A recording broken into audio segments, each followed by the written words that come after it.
On August 17th, in the small town of Bethel in Sullivan County, four young men created one of the most historical music events of all time. This event was Woodstock. In 1966, 3 years before the concert, 21-year-old John Roberts inherited $250,000 from his wealthy grandmother who passed away. Soon after, he met a man named Joe Roseman, whom he became best friends with. The two men decided to go into business together, investing in John's money. They put in a recording studio in downtown Manhattan, which led them to meet Michael Lang and Vice President of Capitol Records Artie Kornfeld. The four men agreed to build a recording studio in Woodstock, New York. While making plans for the studio, they had an idea of an opening day party for musicians who lived in the area to perform. This led them to skip the idea of making a studio and instead decided to form a large concert. The late 1960s was a rough time for young Americans. The Vietnam War was at its peak and scared young men were being drafted to go fight overseas. Politics was the center of problems and the new counterculture of young people was protesting the war. In the year 1968, peacemakers Martin Luther King Jr. and Robert F. Kennedy got assassinated. These tough times influenced a new wave of politically conscious music. John, Joe, Michael, and Artie found some property at Walk Hill and began constructing in early June, but the citizens of Walk Hill passed an ordinance to not have a super large gathering. Later, the four men met Max Yasgur, who was a successful farmer who owned a massive 601-acre farm in which he allowed the four men to use for the concert. By this time, they had less than 4 weeks to construct the whole thing. They had a large team who worked a full 24-hour cycle to make it a faster process. They struggled to prepare for the last-minute concert. There were only 3 food makers, and the construction workers did not have enough time to finish the stage, gates, and fences, so they chose to only finish the stage. A few days before the show started, concert attendees arrived at the area to camp out. Traffic was crammed and thousands of cars were parked on the side of the road. People was walking for miles to get to the concert area.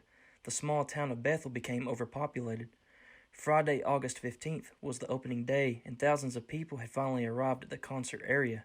John knew that he could not collect the ticket money since the fence was not fully built on time, so he decided to make the concert free for everyone. Richie Havens was the first performer, and he played until he had nothing else to perform. Something incredible happened while he was on stage. Richie made up the song Freedom as he was playing, and the crowd was amazed and instantly felt attached to the song. More bands began to show up after Richie performed on stage. Sweetwater played, then the acoustic acts followed up. Joan Baez played at midnight, and all through the dark crowd of people were matches, cigarette lighters, and lit candles. The field was illuminated, and the crowd looked like fireflies. Saturday was an even better day. Woodstock was unlike anything else that had ever been seen before. People would bath and swim naked by the water, and they were open to nudity. A path led to the woods where people had shops set up selling music stuff, beads, and crafts they had made. People also sold hand-tied dye clothing, blown glass pops, and even pot. Tents and campfires were set up all over the place. There were exotic buses painted up and even smaller concerts happening nearby, which was hosted by the Hog Farm, a group of people who was also head of security for Woodstock. The wildest thing was that they had freakout tents for people who was tripping on drugs. People mostly took marijuana, hashish, and LSD. Things began to go downhill as the concert continued. Medical conditions were happening and the festival was understaffed. They even ran out of medical supplies. New York Governor Nelson Rockefeller threatened to send in the National Guard to end the concert. Army helicopters flew over the festival shortly after. What thought to be an end of the concert was actually a team of medics coming in to help those in need. Information booths began to form so messages could be sent to the people on stage to call up anybody that needed to be found for important circumstances. As the day went on, the people faced a new problem. They were running out of food and people began to starve. The news of young people starving reached out to citizens of Bethel and they decided to act.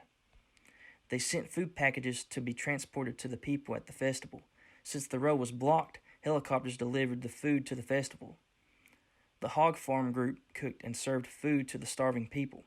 The concert attendees also helped each other by sharing their food with one another. Things began to speed up Saturday night when Sly and the Family Stone performed on stage. The crowd went all out when The Who performed My Generation. The show continued Sunday morning and people were falling asleep everywhere. They were sleeping horizontally and even on top of cars. Max Yasgur attended the stage to speak to the crowd and gave a motivational speech. Later that day, clouds began to form and hell broke loose. People began to chant, "No rain." Some people were on top of towers and was called out to get off. The wind began to blow heavy and the rain eventually poured down, leading people to seek for cover. There was a bunch of electric equipment and the rain could have caused a massive electrocution, but fortunately that never happened. After the storm ended, people began to have a good time as they played in the mud. The crowd eventually thinned out as many people began to head home. On Monday, August 16th, Jimi Hendrix performed the national anthem. He made his guitar sound like rockets and bombs were going off. Jimi shocked faces of many as they have never heard anything as chaotic come from an electric guitar. 400,000 people came to Woodstock looking for peace and music. Many have learned a lot about themselves and about getting along with others. The Woodstock Festival became a symbol of intelligence, humanity, cooperation, love, and affection. It was a start of a phenomenal change. The young attendees of Woodstock proved to the world that they were not the cause of any problems. Woodstock proved that music is more powerful than war and chaos and has the power to bring people together to celebrate peace.